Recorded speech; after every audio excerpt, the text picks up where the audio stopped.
একবার একজন ব্যক্তি তার বাগানে একটি প্রজাপতির গুটি দেখতে পেলেন। তিনি দেখতে পেলেন প্রজাপতিটি নিজের গুটি থেকে বের হওয়ার জন্য অনেক চেষ্টা করছে, কিন্তু বের হতে পারছে না।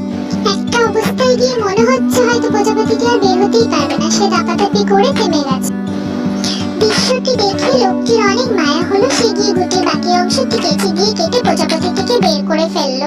কি মনে হচ্ছে লোকটি প্রজাপতিটির উপকার করেছে, তাই না? আসলে আপাত দৃষ্টিতে এটি উপকার হলেও প্রজাপতিটির সবচেয়ে বড় ক্ষতি হয়েছে এই লোকটির কারণ। প্রজাপতিটি গুটি থেকে বের হয়ে আসার জন্য যে চেষ্টা করছিল, তাতে প্রজাপতিটির শরীর আগামী দিনের জন্য প্রস্তুত হচ্ছিল। তার ডানা ঝাপটানোর ফলে গুটিতে থাকা পদার্থ তার ডানা শক্ত হতে সাহায্য করছিল।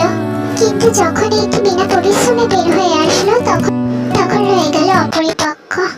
প্রজাপতিটি বাকি জীবনে কখনো ঠিকমতো উঠতেই পারেনি, কারণ তার ডানা ওড়ার জন্য যথেষ্ট মজবুত ছিল না। জীবনের প্রতিটি সমস্যা আমাদেরকে শক্তিশালী করে, তাই নিজের জীবন অন্যের কাঁধে ভর করে পার করা আমাদের নিজেদের জন্যই ক্ষতিকর।